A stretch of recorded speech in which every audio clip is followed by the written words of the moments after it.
Boker Tov, bonjour et bienvenue à notre cours hebdomadaire du jeudi matin sur généralement la paracha, mais exceptionnellement cette semaine puisque nous sommes à la veille de Shavuot. Ce soir, nous allons recevoir la Torah pour la 3333e fois, puisque chaque année nous célébrons le don de la Torah qui s'est produit en 2448, étant 5780 cette année, ça fait donc 3332 ans. Donc ce sera ce soir la fois supplémentaire.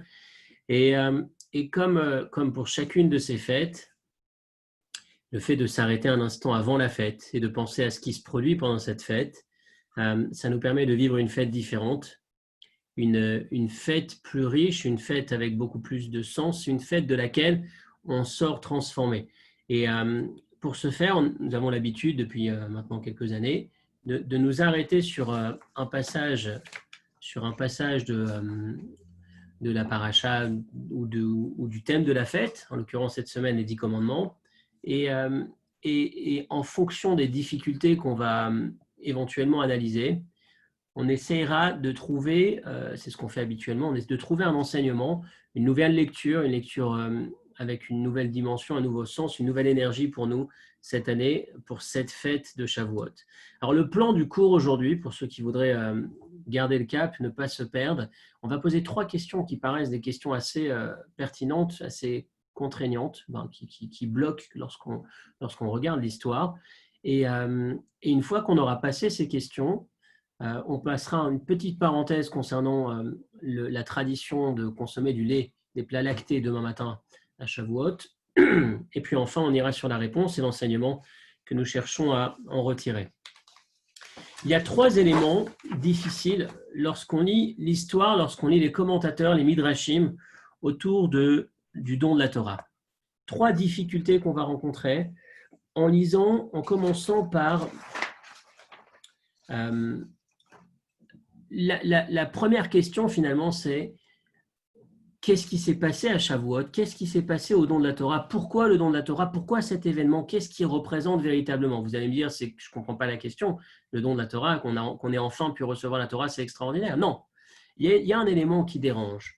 L'élément qui dérange est le suivant. Vous allez le voir avec moi dans le texte que je vais vous partager à l'écran tout de suite. La première source, tout en haut de la page, vous allez voir ce que la Torah nous dit dans Bereshit. Donc vous imaginez bien, Bereshit 26:5, on est encore tout au début de l'histoire. On est à peu près 400 ans avant le don de la Torah. Et là, on lit ce verset surprenant. Bereshit, Ekev Asher Shama Avraham Bekoli.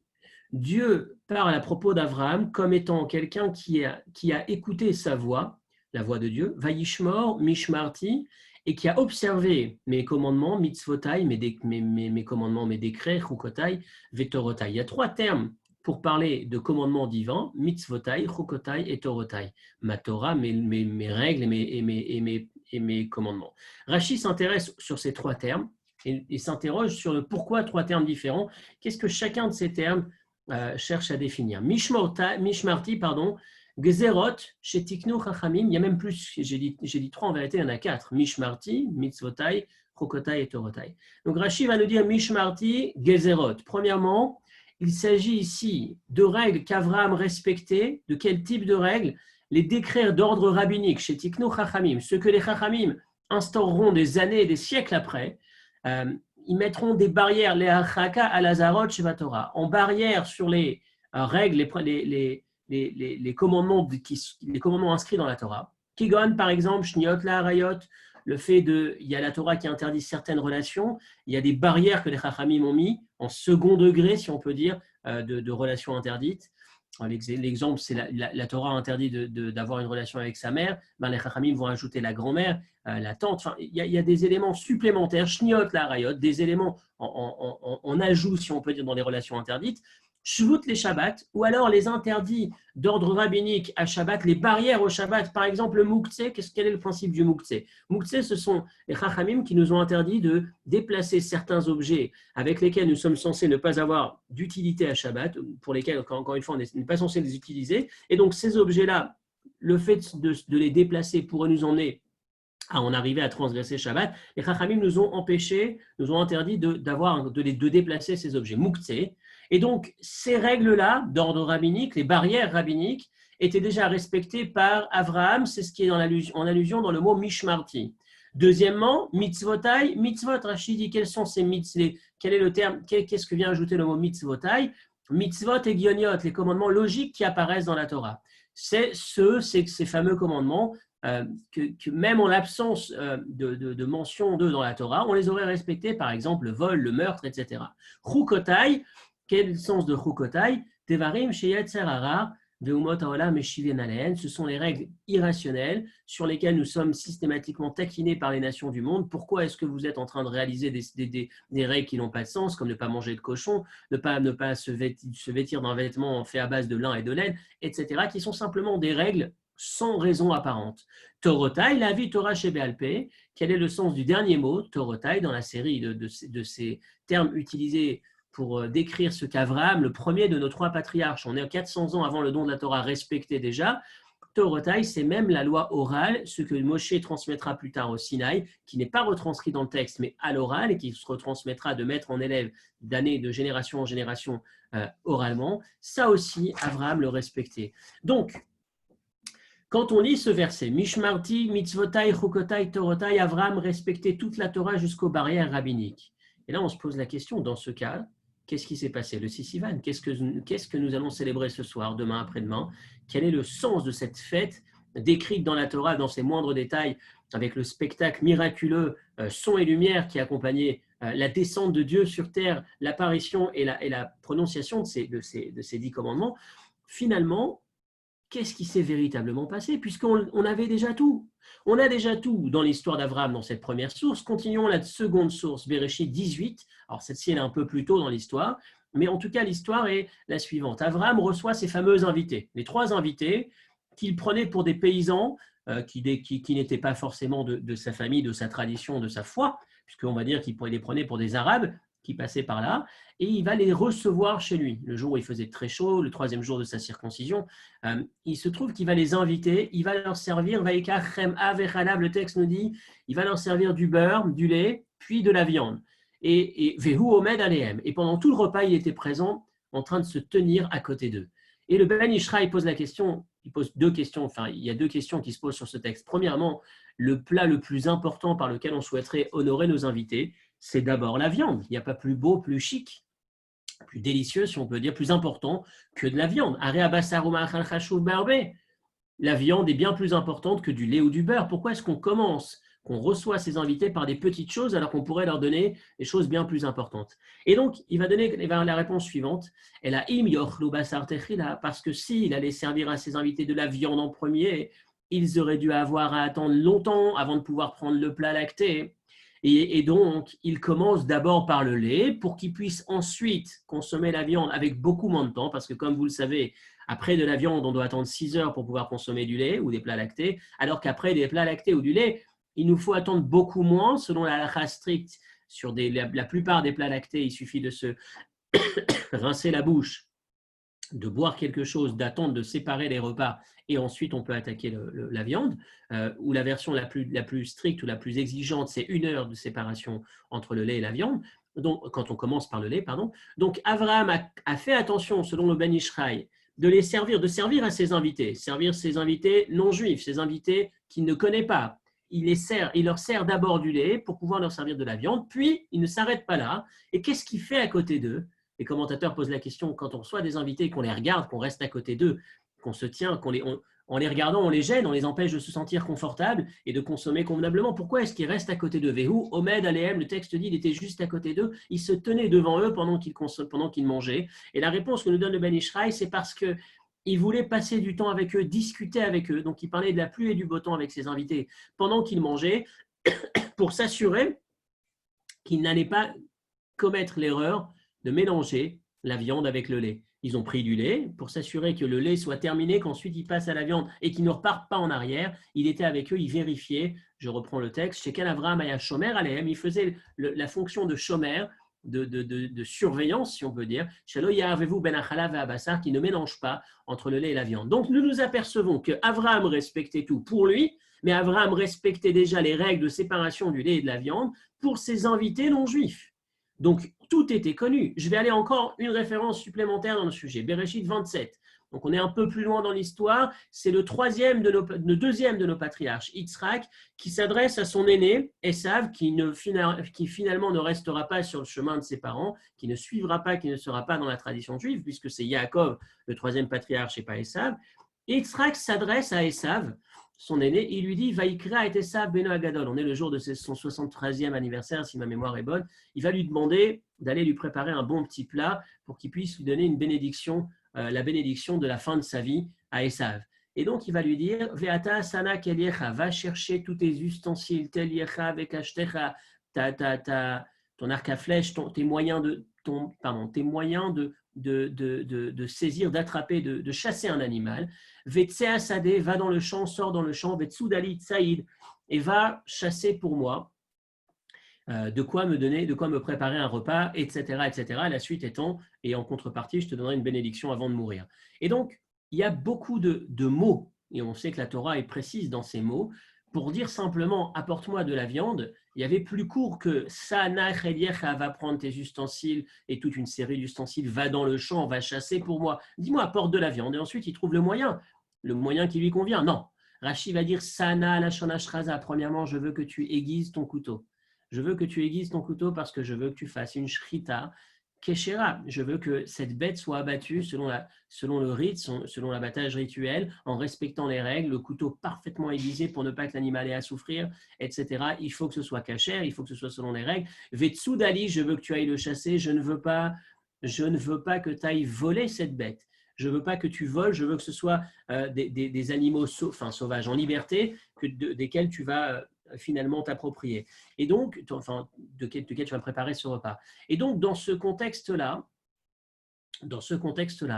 on a du mal à comprendre, et ce sera notre première question, première interrogation aujourd'hui sur le texte des 10 commandements, le don de la Torah que nous célébrerons ce soir, c'est finalement, qu'est-ce qu'il y a eu de spécial, qu'est-ce qui justifie un événement? On a l'impression que c'est un non-événement.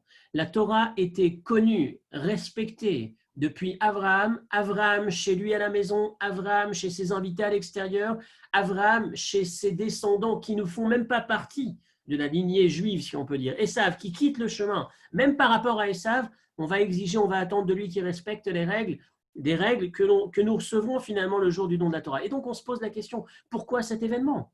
Je vais aller un peu plus loin. Tout ce qu'on va voir dans les 10 commandements, d'une manière générale, on l'a déjà finalement, d'une certaine manière, on l'a déjà, on le connaît déjà au moment où ils sont donnés. Au moment où les 10 commandements sont donnés, on a l'impression qu'on connaît déjà. On vient de parler des règles de cache-route, on peut parler, si on prend les 2 premiers commandements, le fait de croire en un Dieu unique et de ne pas avoir d'autres idoles, d'autres dieux en dehors de Dieu. On sait qu'Abraham Avinu, le premier des patriarches, s'est battu avec son père Terach pour cette histoire d'idole, ce qui a failli lui coûter la vie puisqu'il a été jeté à Ur-Kasdim dans le feu après toute l'histoire avec Nimrod. Donc on connaît Abraham déjà respecté les 2 premiers commandements. La notion de Shabbat, on sait qu'elle arrive un peu plus tard à Mara, donc juste avant le don de la Torah, c'est écrit explicitement ou presque dans le texte de la Torah que Dieu va leur transmettre les règles concernant le respect du Shabbat. On peut prendre, si on prend le respect des parents, on sait que le respect des parents aussi était respecté puisqu'on va en vouloir à Yaakov de ne pas avoir respecté son père pendant les années où il s'est enfui chez Lavan, où il va manquer une partie du respect, ce qui va lui coûter par la suite que Yosef va effectivement aussi manquer un peu, en tout cas s'absenter, puisqu'il va se faire passer, Yaakov va croire que Yosef est mort et va souffrir toutes ces années. Donc on a cette notion de respect des parents qui est déjà présente. On a le commandement de ne pas commettre d'adultère. On sait que Yosef, ça va lui coûter 13 ans en prison lorsqu'il est en Égypte. Yosef, le jeune esclave vendu par ses frères, dont la mère est morte et le père considère mort, il est en Égypte, il se comporte avec honnêteté vis-à-vis de Potiphar, son maître, chez qui il est esclave, et sa femme. La femme de Potiphar cherche à le séduire pour le faire tomber dans la faute. Il ne va pas réaliser cette faute, mais quelle faute? La faute de commettre un adultère. Aller entretenir une relation avec une femme qui est mariée à son maître. Donc, dans l'absolu, on s'aperçoit que la plupart, les 10 commandements, la Torah entière, est déjà présente dans l'histoire, dans le peuple juif, est déjà présente, que ce soit dans la pratique, que ce soit dans la transmission depuis Abraham. Donc, pourquoi faire cet événement? Quelle est la particularité? Qu'est-ce qui s'est produit finalement le jour du don de la Torah? C'est notre première question. Je veux juste ajouter un détail sur cette première question, un détail très intéressant quand on reprend l'histoire du don de la Torah. Regardez le texte lorsque la Torah précise ce qui s'est passé. Et adevarim ha'ele diber Hashem et kol ki alchem bahar mitoch ha'el she'anan va'arafel. Ces 10 paroles ont été transmises par Dieu. El kol ki alchem, vous étiez tous présents. Mitoch ha'el she'anan va'arafel. Et ce spectacle était ce que j'ai appelé tout à l'heure son et lumière. Il y avait ce feu, il y avait cette colonne il y avait une nuée, une fumée en même temps. Kol gadol velo yasaf, un son particulièrement fort. Une voix très puissante, celle des 10 commandements. Avant d'enchaîner sur ma deuxième question, je voudrais juste préciser un élément intéressant, c'est que le peuple juif est le seul à prétendre que la première révélation, qui est donc à l'initiative de la création de cette foi, de cette religion et de ce peuple, s'est produite devant des millions d'individus. C'est le seul à le faire pour une raison assez simple, c'est que si demain vous choisissez, l'un d'entre vous ici présent, se dit tiens, je vais monter une nouvelle religion. Généralement, la plupart du temps, comment est-ce que ça se passe? En tout cas, un petit conseil si vous souhaitez le faire, c'est d'envisager de dire que vous étiez seul dans une cave un jour à la montagne ou dans un endroit reculé et d'un coup, vous étiez tout seul et vous avez eu une apparition, Dieu vous a parlé et vous a demandé, vous a mandaté pour créer pour lui, une magnifique religion, la nouvelle, la vraie, l'authentique, etc. Pourquoi? Parce que si l'avantage de ce format où vous étiez seul à recevoir, à entendre cette voix et à avoir cette révélation, c'est qu'on ne pourra pas remettre en cause, en tout cas on devra croire ou ne pas croire, mais on n'aura pas d'obstacle finalement à votre récit. C'est où on vous croit ou on ne vous croit pas. Alors que si vous venez en disant on était deux, et vous verrez, vous apercevrez que dans la plupart, enfin pour pas dire toutes les autres religions, il n'y a jamais, enfin a priori, à part le peuple juif qui va dire on était tous présents, des millions d'individus présents à assister à cette révélation, généralement c'est j'étais seul, parce que dès qu'on est deux, on voudra entendre le deuxième qui valide ce que vous avez dit. Si on est plusieurs ou si je viens aujourd'hui et j'invente et je dis mon père me raconte que son père, il y a 100 ans, a eu une révélation, mais il n'était pas seul, ils étaient deux, ils étaient trois, les autres, ou ils étaient 100, ou ils étaient 1000, on va se poser la question, pourquoi tu es le seul à me raconter cette histoire aujourd'hui? On ne l'a jamais entendu, cette histoire avant. Alors que le peuple juif vient, et c'est ce que Dieu va lui demander de retransmettre en nous donnant cette information, vous étiez tous présents le jour du don de la Torah. Vous étiez tous présents, autrement dit, si on a le culot, si on peut dire, de venir et d'avancer cette réalité, c'est que quelque part, la seule façon d'avancer cette réalité, c'est que c'est une réalité absolue et pas un élément inventé. Si c'était inventé, on se serait tout de suite fait contredire. La première fois où le premier homme a inventé cette histoire, on lui aurait dit, mais attends, tu dis que vous étiez des millions, mais tu es le premier à me le raconter. Alors que cet élément a toujours été accepté et n'a pas été remis en cause, parce que dans l'absolu, Dieu a choisi de se manifester devant tout le peuple. Je referme cette petite parenthèse concernant cette vérité historique, mais je reviens maintenant sur notre deuxième question. Après la première question, qu'est-ce qui s'est produit ce jour-là? Pourquoi en faire une fête? Alors qu'en vérité, il y a tout ce qui a été donné au don de la Torah, on le connaissait, on le pratiquait, on le connaissait déjà. Deuxième question, c'est ces mots qui sont en gras dans votre texte à gauche, Kol Gadol Velo Yassaf. Lorsqu'on nous décrit dans Vaetranan, lorsque Dieu reprend la seconde fois, lorsque Moshe reprend l'événement des 10 commandements du nom de la Torah et recite, reprend le texte des 10 commandements, il nous raconte, pour la seconde fois dans Vaetranan, il reprend l'histoire en disant que c'était une voix énorme, Kol Gadol, une voix puissante, une grande voix littéralement, Velo Yassaf, qui n'a pas ajouté. Qu'est-ce que ça veut dire qui n'a pas ajouté?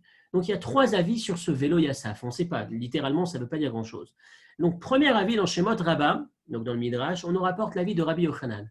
Rabbi Yochanan utilise le mot Lo Yassaf, une voix qui n'a pas eu d'ajout dans le sens où elle était très très forte et c'est cette voix qui ne s'est pas arrêtée, n'a pas eu d'ajout, mais ne s'est pas arrêtée, c'est-à-dire qu'elle a été au-delà de la voix. Qu'est-ce qui s'est passé au-delà de la voix des 10 commandements? Kol echad nechlak leshiv'a kolot.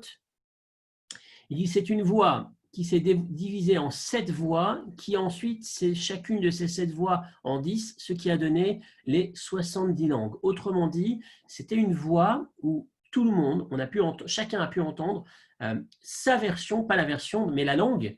Il y avait une traduction en simultané. Au même moment, au même instant, chacun entendait les 10 commandements dans sa langue. Toutes les langues ont été...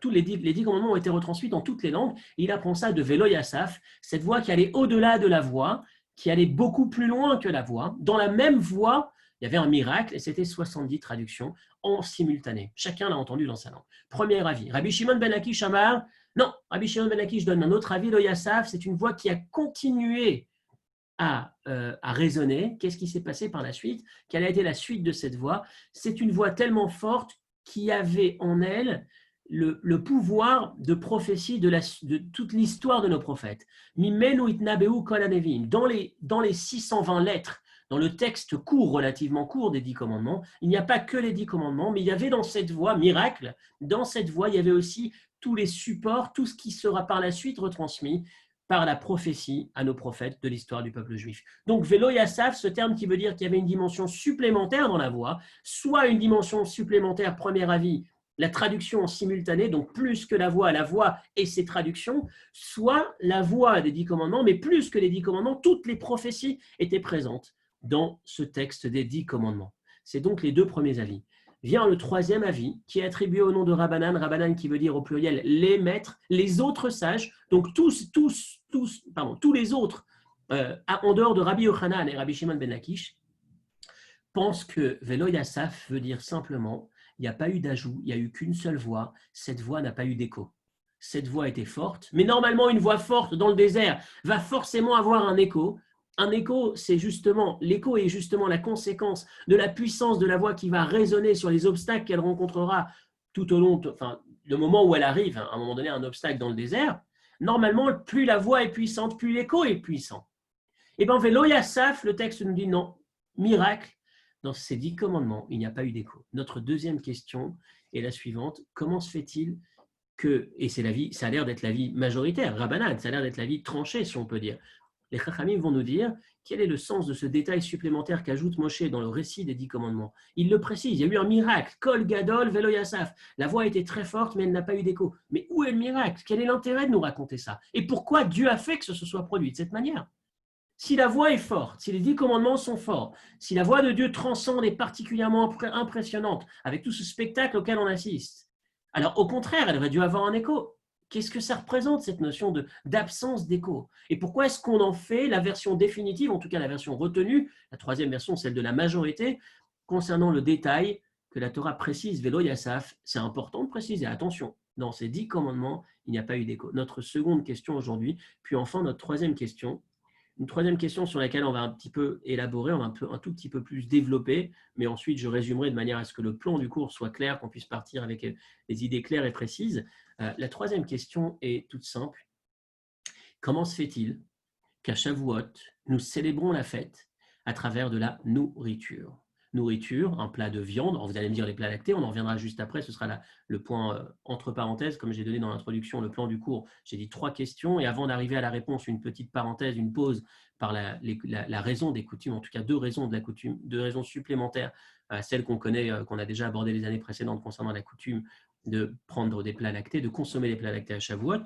Arrêtons-nous un instant sur avant les plats lactés, des plats tout court. Shavuot, à la différence des autres fêtes, Pessah, on célèbre la sortie d'Égypte, on est libre, on est enfin libre, on ne souffre plus de l'esclavage, on est vivant en bonne santé et enfin libre. Purim, on est vivant en bonne santé et libre. On a failli mourir, on n'est pas mort. Hanouka, c'est un peu le même principe. Sukkot, Dieu qui nous protège avec ses colonnes de nuées, les nuées de gloire qui nous ont protégés tout au long du désert, pour nous apporter un confort matériel principalement. On n'a pas eu à souffrir du soleil, on n'a pas eu à souffrir des serpents, des scorpions, des niveaux de dénivelé différents tout au long du désert. On avait ces colonnes de nuée qui nous protégeaient. Donc, toutes ces autres fêtes, on les célèbre, mais pas autant, enfin, je vais m'arrêter sur le point que j'étais en train de soulever, pas avec cette spécificité qu'a Shavuot. Shavuot, où c'est finalement la fête de l'esprit. Shavuot, c'est le don de la Torah. On a reçu le livre de la Torah, les 10 commandements, on a reçu la Torah. On aurait souhaité voir une pratique, un rite pour concrétiser cet événement, s'asseoir à la synagogue et étudier. Or, nous allons voir tout de suite, dans le texte que je vais vous présenter dans quelques instants, que finalement, c'est la seule fête où il est obligatoire de consommer un plat de fête. Vous prenez tous les Shabbatot de l'année, tous les jours de fête de l'année, Sukkot, Pessah, pas Shavuot, tous les jours de fête de l'année, y compris les Shabbatot, on pourrait, dans l'absolu, s'abstenir de manger. Même s'il faut manger, c'est une mitzvah de manger un plat de fête, manger de la viande, boire du vin, etc. Mais on va voir que ça se discute et potentiellement, il y a un cas, une exception. L'exception, c'est celui qui aurait fait, par exemple, un rêve perturbant, un cauchemar, mais un rêve qui le perturbe, pas juste un cauchemar, mais un rêve qui le ressent mal, qui sent comme une mauvaise prémonition, quelque chose de négatif. Il se lève le matin, il est perturbé. Il a le droit de faire ce qu'on appelle Tanit Halom. Il peut jeûner pour se débarrasser de l'impact du rêve. Je ne suis pas en train de le préconiser ici, mais si toutefois la personne se sent dérangée par ce qu'il vient de voir dans son rêve, c'est une option qui existe, y compris le Shabbat et tous les jours de fête, sauf un jour dans l'année, Shavuot. Shavuot, le jour où on aurait voulu voir la célébration du don de la Torah, de toutes les autres façons que par la consommation d'un plat, un plat de viande ou aussi un plat lacté. Or, la réalité, c'est que la coutume est de prendre et des plats lactés, comme on le dira par la suite, et aussi un plat de viande, manger. Mais pourquoi manger à Shavuot? J'aurais voulu voir Shavuot, une veillée, mais qu'une journée d'études, 2 journées, un séminaire d'études. Pourquoi est-ce qu'on parle de s'asseoir, rentrer à la maison et consommer un repas? Et on va voir que cette réflexion, elle va plus loin, puisqu'il y a 2 avis dans le Talmud, Rabbi Eliezer et Rabbi Yehoshua. La semaine dernière, on a raconté l'histoire de Rabbi Eliezer, on va la reprendre dans quelques instants de manière assez brève, mais les 2 discutent sur la dimension qui est censée représenter une fête dans le calendrier juif. Une fête juive, est-ce qu'elle est censée être célébrée de manière spirituelle ou est-ce qu'elle est censée être célébrée de manière matérielle, c'est-à-dire en s'installant, en intégrant le corps dans la démarche de la fête, c'est-à-dire s'asseoir, manger un repas. La question est posée, la discussion porte sur un terme qui est utilisé 2 fois dans la Torah, enfin dans 2 directions concernant les jours de fête. Le terme atzeret qui veut dire s'arrêter de travailler, prendre du temps, s'arrêter et se consacrer à un jour de fête, un jour chômé. Atzeret, une fois il est utilisé, atzeret tihiyeh lachem, atzeret, ce jour d'arrêt sera là pour vous, ou alors une autre fois dans le même contexte, dans le contexte des fêtes, il est écrit atzeret la Hashem Elokecha, un jour d'arrêt durant lequel tu te consacres à Dieu. Et donc il y a une discussion autour de ce texte entre Rabbi Eliezer et Rabbi Yehoshua, on va le voir tout de suite. Rabbi Eliezer va dire finalement un jour de fête, c'est 2 possibilités, soit tu es au niveau, soit tu n'es pas au niveau. Si tu es au niveau, c'est-à-dire tu as les capacités de te donner à Dieu, d'étudier, d'être dans une forme de spiritualité accrue. Alors à ce moment-là, Atzeret, la Hashem Elokecha, un jour de fête, c'est un jour où tu te consacres à Dieu. Un jour de fête, c'est un jour où on va à la synagogue et on ne va pas manger derrière, passer des heures à table, on va juste s'asseoir et étudier toute la journée, profiter de Dieu, être dans une forme de spiritualité. Ça, c'est le sens de Atzeret, la Hashem Elokecha, pour Dieu. Autrement dit, si tu es au niveau, c'est pour Dieu. Si tu n'es pas au niveau, parce que malheureusement, tu n'as pas de quoi méditer, tu n'es pas capable de t'investir, pas au niveau de t'investir dans l'étude et dans la spiritualité, à ce moment-là, effectivement, passe du bon temps pour toi. Enfin, engage-toi dans une pratique, passe du temps, un arrêt de travail et profite pour ton corps. Ça, c'est l'approche de Rabbi Eliezer. Rabbi Eliezer, on sait qu'il est très, très attaché à l'étude de la Torah. Je reprends rapidement l'histoire dont on parlait la semaine dernière. Rabbi Eliezer est celui qui va découvrir à 22 ou 28 ans, qui va avoir envie de rattraper le temps perdu, d'apprendre à lire. Il va aller dans cette très grande yeshiva de Rabban Yochanan ben Zakkai. Et un jour, on va s'apercevoir que de sa bouche, son maître va s'apercevoir que de sa bouche sort une très mauvaise haleine puisqu'il ne prenait pas le temps de se nourrir. Il s'investissait totalement dans l'étude pour rattraper le temps perdu. Il était tellement dingue, si on peut dire, de la Torah, tellement investi dans la Torah, qu'il deviendra ce très grand maître par la suite, mais il avait effectivement ce mode d'exigence assez extrémiste pour lui, ainsi que pour ses élèves, puisqu'il va un jour, la Gemara va raconter qu'un jour, ses élèves, un jour de fête, il les invite à rester étudier, et petit à petit, ils s'en vont, ils ne peuvent pas rester tellement de temps, passer la journée à étudier, il y a une table avec un repas qui les attend, il va très très mal le vivre. Le texte raconte, on lira rapidement un extrait tout à l'heure, qui va mal le vivre. Finalement, Rabbi Eliezer est celui qui est très très attaché à la Torah, l'importance de la Torah, comme on le voit à travers ce récit. Et ce Rabbi Eliezer est celui qui pense qu'un jour de fête, si on en a les capacités, doit être investi totalement pour Dieu. Rabbi Yehoshua, de l'autre côté, va dire non. Chalkeu, comment est-ce qu'on gère la contradiction entre Atzeret, la Hashem, ou Atzeret, la Chem, Atzeret, un jour d'arrêt pour soi ou pour Dieu? Il dit il faut le diviser. Chaque jour de fête, il y a une partie à la synagogue et une partie pour soi. Pour soi, dans le sens pour son corps, se reposer, consommer un plat de fête, se réjouir, etc., avec son corps physiquement. Autrement dit, Rabbi Yehoshua et Rabbi Eliezer sont divisés sur la manière dont on se doit de célébrer un jour de fête, un jour de Yom Tov, tous les jours de fête, de chaque jour de fête qui se présente. Est-ce qu'on doit être exclusif pour Dieu dans la spiritualité ou est-ce qu'on doit être partagé entre un moment à la synagogue et un moment un moment à table où on consomme justement un repas de fête, la version classique, la plus répandue, celle de Rabbi Yoshua, la halakha aujourd'hui. Rabbi Eliezer, effectivement, est plus exigeant, comme on vient de le dire, selon son parcours. Il y a un jour dans l'année où les deux sont d'accord. Il y a un jour dans l'année où Rabbi Eliezer et Rabbi Yoshua ne discutent pas. Tout le monde est d'accord qu'arrive Shavuot, il est impératif qu'il puisse y avoir une joie qui s'exprime à travers l'investissement du corps, à tseret, un repas, à un moment où on s'arrête et on passe un temps à table, il faut impérativement qu'il y ait la chème où le corps profite. Shavuot, tout le monde est d'accord. Rabbi Eliezer, qui chaque jour de l'année, sans exception, restait étudié du matin au soir, peu importe le jour de fête, il n'y a que l'étude, c'est de se consacrer à Dieu. Il arrive Shavuot, le jour où c'est le jour de la Torah, c'est le jour par excellence où on devrait s'investir dans le livre.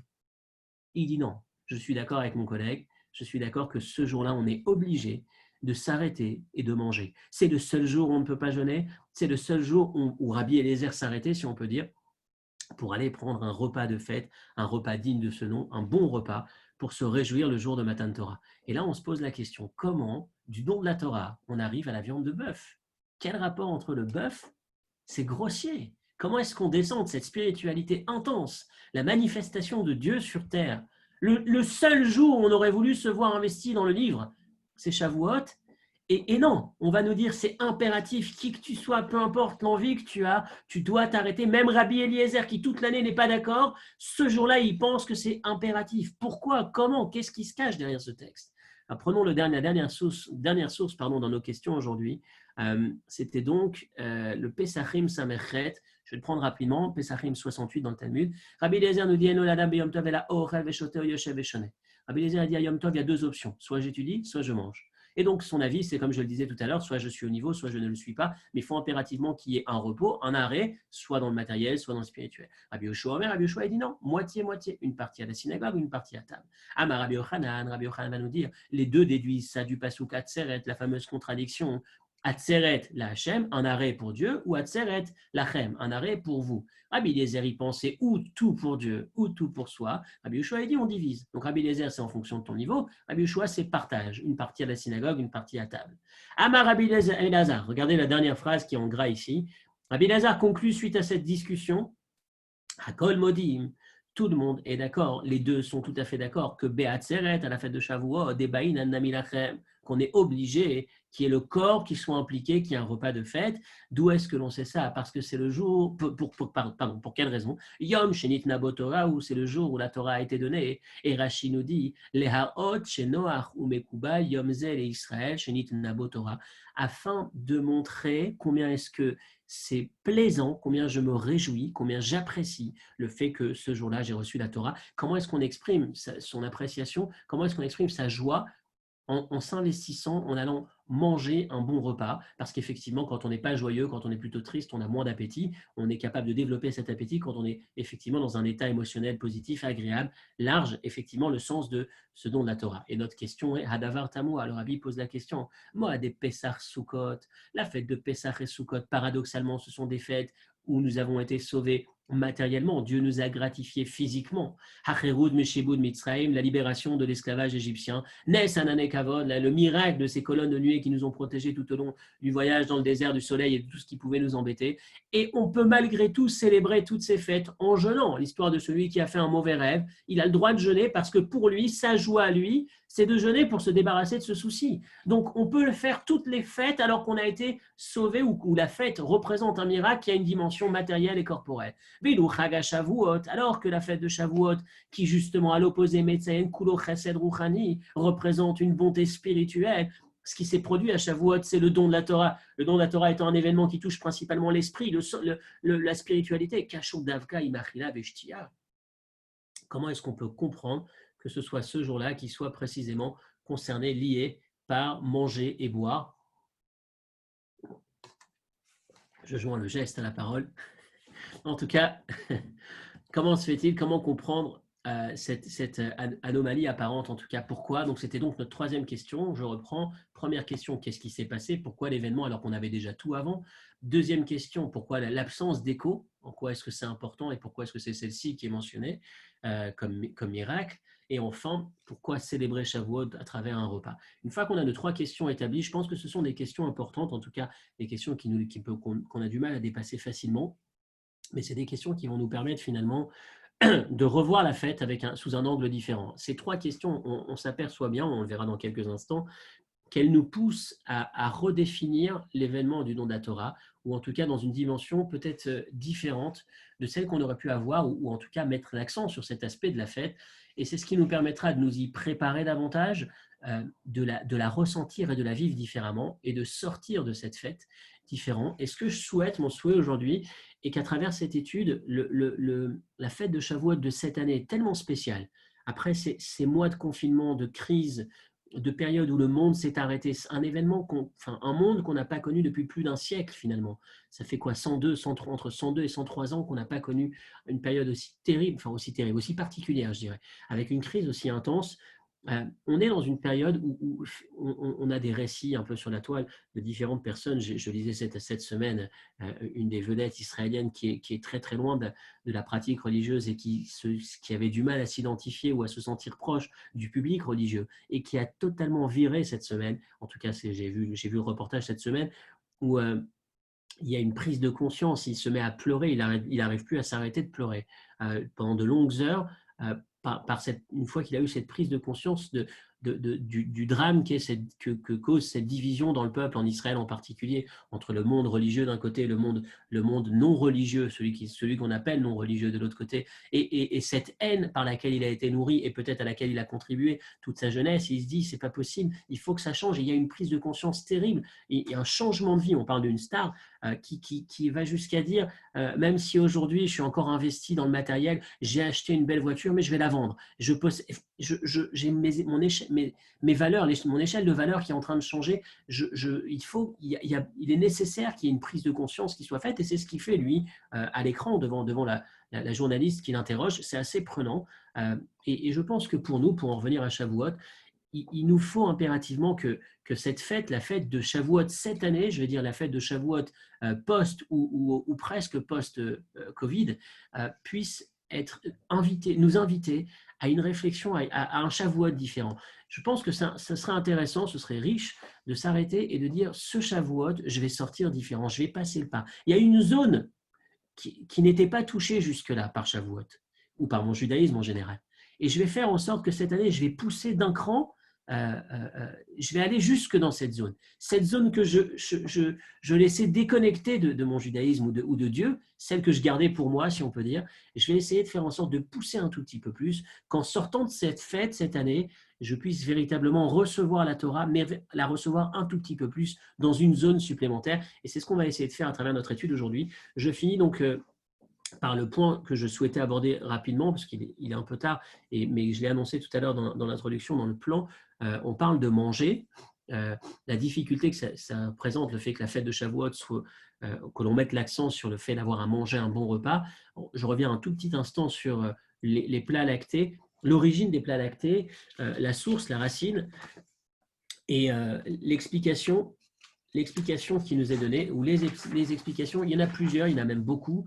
Je voudrais juste m'arrêter sur 2 d'entre elles, que j'ai peut-être eu un peu moins l'occasion de reprendre les années précédentes. La première, très intéressante, c'est que le jour du don de la Torah, vous l'avez dans Shir HaShirim, dans le Cantique des Cantiques, je vais vous le citer, le Midrash le rapporte ici dans le texte numéro 2, vous allez avoir à l'écran tout de suite, Shir HaShirim Rabbah. Le Midrash Rabbah sur Shir HaShirim va nous dire, Nibshelu divrei Torah lemaim yain veshemen devash vechalav. Les chalav, pardon, excusez-moi, les chalav, quel est le lien entre la Torah et le lait? Les chalav, ma chalav naki ven bobsolet oshmarim. Le lait est cette boisson qui a la particularité d'être particulièrement propre. Qu'est-ce qu'on sous-entend? Qu'est-ce que le Midrash sous-entend par propre? Ven bopsolet, il n'y a pas de déchets.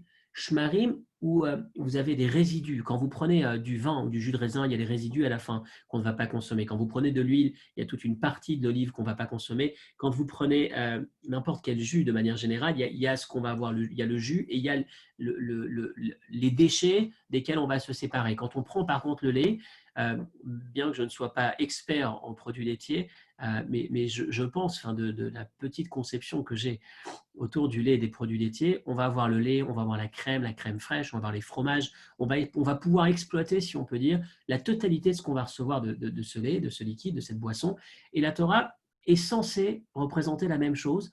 Vous savez, parfois, il nous arrive parfois, de nous investir dans une science, de devenir de plus en plus sophistiqué, intelligent, mais ça ne va pas forcément de pair avec une évolution morale et humaine.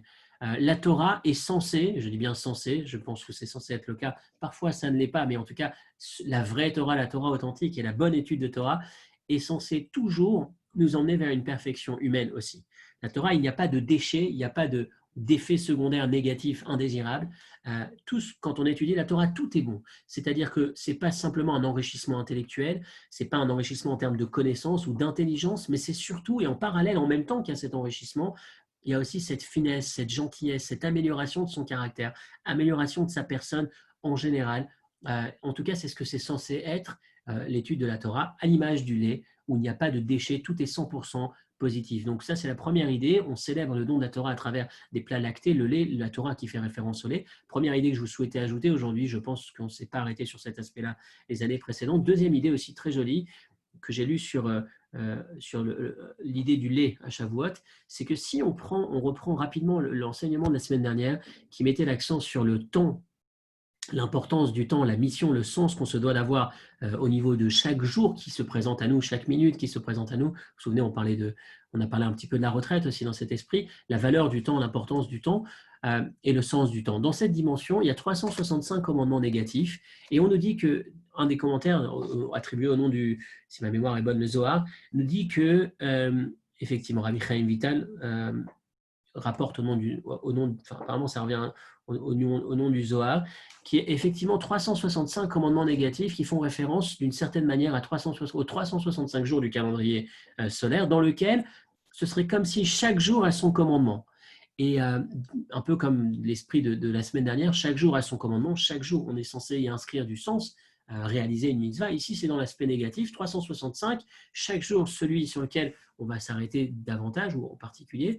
Et dans cet esprit, si vous prenez le premier jour du mois de Nissan, qui est le début du calendrier biblique, le mois de Nissan, premier jour de l'année selon les comptes des mois de la Torah, le 66e jour, c'est le jour de Shavuot. Le 66e commandement des commandements négatifs, c'est l'interdiction de mélanger le lait et la viande. Très intéressant, ce parallèle entre ce jour de Shavuot qui tombe le 66e jour, et donc on va marquer en mettant l'accent sur le commandement qui nous demande de séparer le lait et la viande. Comment ? En commençant par un plat lacté et en séparant, en attendant effectivement le temps de se rincer la bouche, de quitter le repas et de passer au plat de viande. Ou alors, la meilleure version, c'est d'attendre 1 heure entre le moment où on a fini de consommer le lait et le moment où on consommera de la viande, de manière à marquer cette séparation. Ce sont deux explications peut-être moins connues, je voulais reprendre avec vous, qui sont assez intéressantes, assez riches dans le sens du lait et du plat lacté, des plats lactés à Shavuot, et on ne peut pas passer à côté de l'approche classique du Shulchan Aruch, enfin reprise par présentée par le Mishnah Berurah.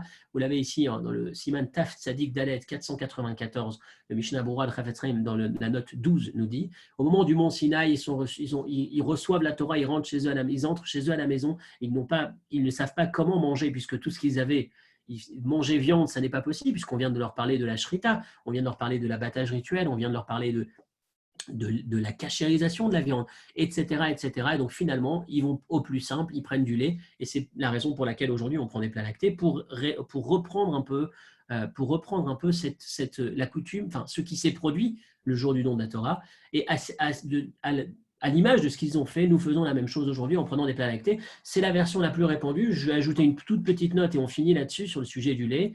Qu'en vérité, c'est vrai que c'est difficile à imaginer avec tout ce qu'on a introduit tout à l'heure sur le fait que la Torah a été respectée déjà depuis Abraham. C'est difficile à imaginer que le peuple juif, se préparant au don de la Torah en sortant d'Égypte, était encore dans l'absence des commandements relatifs à la consommation de la viande, qui n'est pas de shechita, qui n'abattait pas rituellement.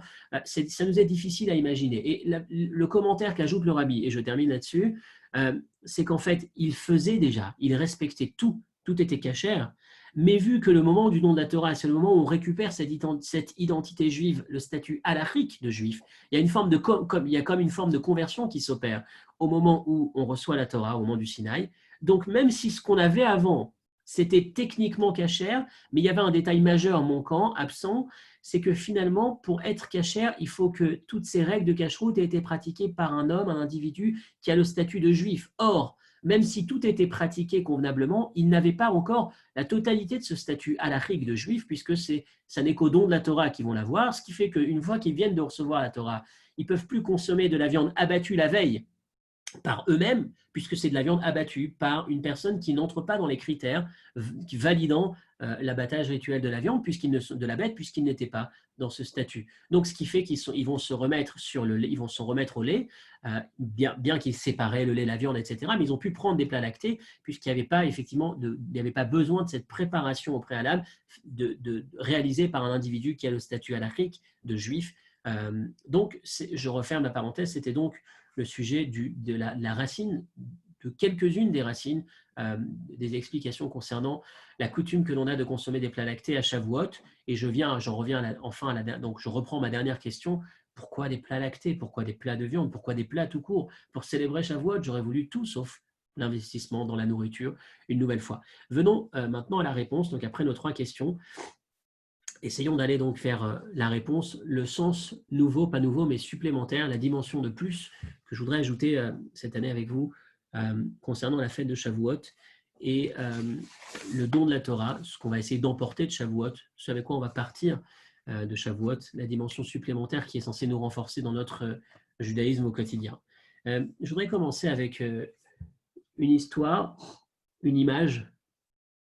Je dis une image parce que qu'elle soit vraie ou pas, peu importe. Ce qui est intéressant, c'est la réflexion que je voudrais en retirer, que je voudrais faire à travers cette histoire. C'est une diététicienne qui raconte qu'un jour, elle a un ou une patiente, peu importe, qui vient la voir, la consulter pour un surpoids morbide, une dimension tout à fait a priori insurmontable ou presque.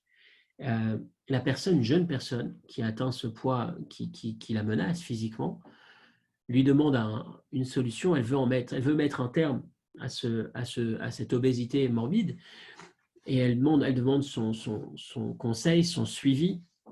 Et le médecin, le diététicien en question, la regarde et lui dit, regarde la personne en question et lui dit, quel âge vous avez, comment se fait-il, qu'est-ce qui fait que il y a une maladie, il y a quelque chose, ou c'est simplement l'incapacité de contrôler votre envie de manger. Et en analysant après une consultation, enfin un moment d'échange sur ce qui emmène la personne, ce qui emmenait la personne à atteindre ce poids excessif, elle s'aperçoit que c'est simplement l'incapacité à se contrôler. La difficulté qu'a la personne en question, à chaque fois qu'elle est devant un plat, devant une nourriture appétissante, à mettre un frein, un stop, et à s'empêcher de tomber devant la pulsion. Et donc, le médecin en question lui dit, écoute, je ne vois pas comment je peux t'aider, ça me paraît difficile. Enfin, encore une fois, je ne suis pas en train de dire que c'est la version, mais en tout cas, c'est l'échange qu'ils ont eu. Et après, un échange assez intense où finalement la personne insiste et est prête à prendre des engagements, il dit, mais écoutez, voilà, je vais vous proposer un plan à moyen, à long, voire très long terme. On va travailler ensemble, doucement, doucement. Mais il y a une condition. Encore une fois, il y a une forme de coaching, de suivi, d'accompagnement. Il n'y a pas juste la méthode, la technique, mais il y a beaucoup plus. Il y a un suivi psychologique derrière. Mais il y a une condition que je vous demande, c'est que si vous vous retrouvez à un moment donné devant une pulsion, une fois qu'on a mis en place notre programme, une fois que ça fonctionne, que vous commencez à rentrer dans les règles, dans les règles du plan que je suis en train de vous présenter, si à un moment donné vous avez une pulsion et vous sentez que vous allez tout faire tomber, que tout ce qu'on a mis en place va tomber, je vous demande un engagement ferme que ce moment-là, avant de faire quoi que ce soit, vous leviez le téléphone et vous m'appelez. Et donc la personne prend cet engagement. Et puis comme ça, pendant longtemps, puisqu'il y a à peu près 2 ans qui sont passés, dans le début de première partie de l'histoire, et pendant 2 ans, la personne va perdre près de 80 kilos, ça va bien se passer petit à petit, le suivi, le coaching, le suivi psychologique, l'accompagnement fait que finalement, ça fonctionne. Et là arrive cette histoire, celle sur laquelle je voulais m'arrêter, ce jour précis, comme aujourd'hui, une veille de Shavuot, Il y a certains parmi vous, je pense, qui vont comprendre ou ressentir ce que la personne a pu ressentir ce jour-là. Il se trouve qu'elle vit aux États-Unis, la personne en question, et qu'il y a une coutume dans leur communauté que chaque année, à Shavuot, on célèbre le repas lacté en communauté. De quelle manière? Un énorme kiddush halavi, comme on le faisait jadis jusque l'année dernière dans la plupart des synagogues. Cette année, malheureusement, on attendra l'année prochaine, puisque ce ne sera pas possible encore. Et un énorme, très très joli kiddush. Chacun contribuait à apporter dans cette communauté des plats lactés, chacun les uns plus beaux que les autres, meilleurs que les autres, plus appétissants que les autres. Et finalement, elle, cette personne en question, se retrouve à avoir comme mission de faire la tournée et de récupérer toutes ces merveilles pour les emmener à la synagogue. Et voilà que elle est dans sa voiture avec tout ce qu'il y a comme merveille dans la voiture et elle s'apprête à craquer. La personne va craquer, va consommer, va déchirer, passez-moi l'expression, ces années d'investissement. En quelques secondes, il n'y aura plus rien. Et donc, elle se rappelle la condition, elle appelle le médecin lui dit écoutez, on avait dit que, je suis désolé, vous vous arrêtez, vous allez dans une boutique, vous achetez des légumes, vous achetez des fruits, vous essayez de vous caler. En tout cas, il y a un jeu psychologique, il y a une pression qui est en train de se mettre en place. Ça ne marche pas, la pression est trop forte pour le patient en question. Et finalement, il raccroche et il se dit hop, on y va, tout est fini. Et à cet instant, et c'est là le point sur lequel je voulais m'arrêter, à cet instant, la personne se dit tiens, j'ai une idée. Elle va à la boutique d'à côté, supermarché, la petite boutique cachère d'à côté. La personne entre et achète une boîte de charcuterie. Et Baruch Ata, Sheakol Niabit Varo, une demi-tranche de charcuterie. Et toute la pulsion, toute l'envie, tout ce qu'il y avait pour ces gâteaux au fromage disparaît comme s'ils n'avaient jamais existé. Alors, je ne sais pas si tout le monde peut ressentir ça, mais je pense que beaucoup peuvent ressentir ça. Ce n'est pas complètement évident parce que parfois la pulsion l'emporte, mais en tout cas, c'est une technique qui fonctionne. Ceux qui ont du mal avec les plats lactés et à maintenir une hygiène alimentaire convenable, n'hésitez pas à la technique. Un peu de viande à portée de main, ça marche. En tout cas, quand on a la conscience de la mitzvah. Qu'est-ce qui se cache derrière cette histoire et quel est le lien avec ce que j'étais en train de dire, avec les questions dont on a parlé sur le sens, sur les événements du don de la Torah? Il y a ici dans ce texte, dans cette histoire, il y a le secret ou la véritable dimension du don de la Torah. La Torah existait déjà. On l'a dit depuis Abraham, elle existait déjà. Ce qui s'est passé le 6 Sivan de 1448, ce qui s'est passé il y a 3332 ans en arrière, ce soir, demain, la fête du don de la Torah, c'est pas qu'on ait reçu la Torah, on l'avait déjà la Torah. Ce qui s'est passé ce jour-là, c'est que Dieu est descendu sur terre, Dieu est descendu tout en bas chez nous, au plus bas, dans l'endroit le plus bas, le plus lointain, le plus reculé de la spiritualité. Il est descendu et là-bas, il a prononcé Anochi Hashem Elokecha, je suis présent ici aussi. Il n'y a rien finalement, la pulsion la plus basse, l'élément le plus matériel, le plus éloigné, le plus grossier, le moins spirituel, le moins connecté ou le moins susceptible d'être connecté à la spiritualité, Dieu l'a touché ce jour-là. Avant le don de la Torah, il n'y avait pas Dieu sur terre. Il y avait, mais il était totalement absent, totalement impercevable, en tout cas complètement voilé. À partir du moment du don de la Torah, il s'est manifesté, il a montré, ce jour-là, le jour du don de la Torah, il a montré qu'il était présent. Il est rentré, si on peut dire, et il a montré qu'il était présent dans toutes les facettes de la matérialité, jusque les endroits les plus reculés, les plus bas possibles. Et pour cela, c'est là le sens de cet événement extraordinaire du don de la Torah. On a dit tout à l'heure, mais la Torah, on la connaissait, qu'est-ce qu'il y a de si grand ce jour-là? Non, il est descendu en bas. Jusque-là, il était resté en haut. Il fallait qu'on s'élève pour se rapprocher. Dorénavant, dans chaque élément de la matière, il est présent et il est en train de nous le dire, un peu comme l'histoire de cette personne avec son régime tout à l'heure et ses plats lactés, et la difficulté qu'elle ressentait. Dans n'importe quelle pulsion, il n'y a rien qui est véritablement insurmontable. Il n'y a aucune zone qui est trop éloignée, trop reculée de ma présence. Ne crois pas qu'il y a deux domaines sur Terre, le domaine du divin et le domaine où Dieu n'est pas présent. Il n'y a pas une zone sur laquelle tu peux dire, ou une personne sur laquelle tu peux dire, ou une personne qui pourrait se dire sur elle-même, moi, mes pulsions, cette zone-là, Dieu, il ne peut pas. Même Dieu ne peut pas. Je suis tombé trop bas, j'ai des pulsions tellement basses, tellement reculées, tellement mauvaises, tellement grossières, que je n'y arriverai pas. Ce constat d'échec, je n'y arriverai pas, c'est à ça que Dieu est venu tordre le cou, si on peut dire, le jour du don de la Torah. Shavuot, c'est ce moment où Dieu descend sur terre. Il descend sur terre. C'est important qu'il descende sur terre. Et c'est important que cette voix n'ait pas d'écho. La deuxième question qu'on avait. Quel est l'intérêt de nous enseigner? Pourquoi faire ce miracle? que la voix n'ait pas d'écho. Parce qu'une voix qui a un écho, l'écho, c'est finalement l'obstacle qui renvoie à la voix, c'est-à-dire l'élément que la voix va rencontrer, mais qui ne va pas pouvoir pénétrer, que la voix ne va pas pouvoir pénétrer et qui va rebondir. Il n'y a rien, absolument rien, qui n'a constitué le moindre obstacle, à la voix de Dieu ce jour-là, à la manifestation divine ce jour-là. Il n'y a pas d'obstacle, il n'y a pas d'écho. Tout a été absorbé par la présence, par le message, par la parole de Dieu. Et c'est ce message que Dieu est en train de nous envoyer. À Matan Torah, le jour du don de la Torah, je suis descendu dans les zones les plus basses, les plus éloignées, les plus reculées, dans ton espace professionnel, dans ton espace de loisirs, dans ton espace de plaisir. Ne crois pas que dans ces zones-là, je ne suis pas là ou potentiellement inaccessible là-bas.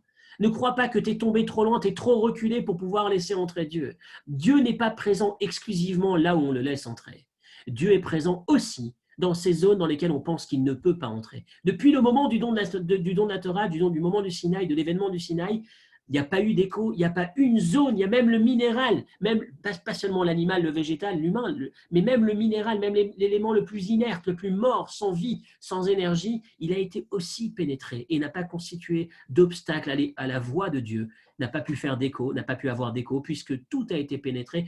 Il n'existe pas de situation, il n'existe pas d'élément dans la création qui constitue un obstacle, une contradiction à la parole divine. La Torah nous demande de regarder notre vie de cette manière, de regarder toutes les zones, tous les aspects de nos vies, matériels, reculés, les plus reculés possibles, et se dire, je vais pouvoir m'élever, je vais pouvoir travailler ces zones. Attention, je ne suis pas en train de dire, je vais devoir bannir ces zones. Quand on a une pulsion, quand on est travaillé ou attiré par une zone dans la matérialité ou dans le plaisir ou dans le profit ou dans l'ego, et on a l'impression que, c'est des éléments qui nous challenge, qui nous empêchent d'avancer, la Torah ne nous demande pas de fermer, simplement de mettre un stop et de changer, d'être un autre et de nous casser, de nous détruire. La Torah nous demande de nous élever dans ces voies-là. On en a parlé il y a quelques semaines au cours concernant, je pense, le sens de la prière. On s'est arrêté sur cette dimension de la mission personnelle de chacun dans la vie et justement le type de personnalité que l'on est avec nos particularités fait partie des éléments que Dieu apprécie et dans lesquels Dieu souhaite que l'on puisse réaliser notre mission, qu'on permette à Dieu d'entrer aussi, ou en tout cas de le révéler, puisqu'il est déjà entré, même dans ces zones-là, au moment justement du don de la Torah. Et enfin, notre troisième question, pourquoi le plat, pourquoi la nourriture, pourquoi le corps? Parce que c'est justement ça la finalité du don de la Torah. Le don de la Torah, ce n'est pas des âmes. Les âmes, ils l'avaient déjà, la Torah. Avraham, Yitzhak et Yaakov, pour ceux qui suivent avec nous le cours du lundi matin sur le sens des mitzvot, ils réalisaient déjà les mitzvot dans leur dimension spirituelle. L'événement du don de la Torah, c'est le corps. L'événement du don de la Torah, c'est Dieu qui dit « je ferme le livre et je descends sur terre ». Il est normal que nous aussi, le jour de Shavuot, nous fermons le livre et nous allons manger. Nous allons manger, nous occuper de notre corps, mais encore une fois, la finalité, c'est de prendre conscience que cette vie juive est censée nous accompagner dans tous les aspects de notre vie, et pas simplement dans les aspects spirituels et religieux de notre vie, que même les aspects qui sont supposés être profanes, on est censé emmener le Anochi, l'éternel, Dieu, Anochi, qui est d'ailleurs un mot qui a été prononcé en égyptien pour nous dire que Dieu descend jusqu'aux parties les plus reculées du monde. Et c'est notre mission d'emmener la Torah, de sortir de Shavuot, et c'est ma conclusion, de sortir de ce Shavuot spécial 5780, Shavuot Corona 2020 si on peut dire, et réfléchir sur cette année, quelle est la zone dans laquelle je vais davantage laisser entrer Dieu. Quelle est cette zone? J'ai un de mes amis qui utilisait l'exemple du dessert. Chacun a son dessert. Dieu, il rentre partout, mais dans le dessert, laisse-le. C'est pour moi. C'est mon moment, mon petit péché à moi. La zone dans laquelle c'est moi, mon corps, et Dieu est totalement absent. Cette année, essayons de pousser la frontière, les limites de là où est-ce qu'on laisse entrer Dieu. Qu'est-ce que cela signifie? Ça ne veut pas dire se priver, ça ne veut pas dire s'empêcher, ça ne veut pas dire s'interdire, ça veut dire donner davantage de sens dans davantage de zones. Et c'est-à-dire que dans les moments qu'on avait l'habitude de déconnecter de Dieu, que ce soit le travail, que ce soit les loisirs, ou cette zone que chacun connaît dans laquelle on se perd un peu, on oublie notre mission sur Terre, on oublie le sens que Dieu souhaite qu'on donne à chaque instant de notre vie, y compris ces zones-là, que cette année, en sortant de Shavuot, on ait une zone supplémentaire, un espace dans lequel on va davantage étudier, un espace dans lequel on va davantage agir, laisser entrer et montrer, pas simplement laisser entrer, laisser apparaître Dieu qui est déjà entré dans ces zones le jour du don de la Torah, que tout le monde puisse mériter d'avoir une très belle fête de Shavuot, et selon la formule consacrée, Kabbalat Torah, qu'on puisse recevoir la Torah Besimcha dans la joie, ou Vifnimiut, et en profondeur dans l'intérieur, que ce soit un élément qui nous pénètre totalement et qui puisse nous permettre d'élever l'ensemble des facettes de nos vies les facettes différentes, que ce soit dans le spirituel, mais surtout dans notre corps et dans nos occupations matérielles. Chag Sameach à tous. Merci, Michael. Chag Sameach.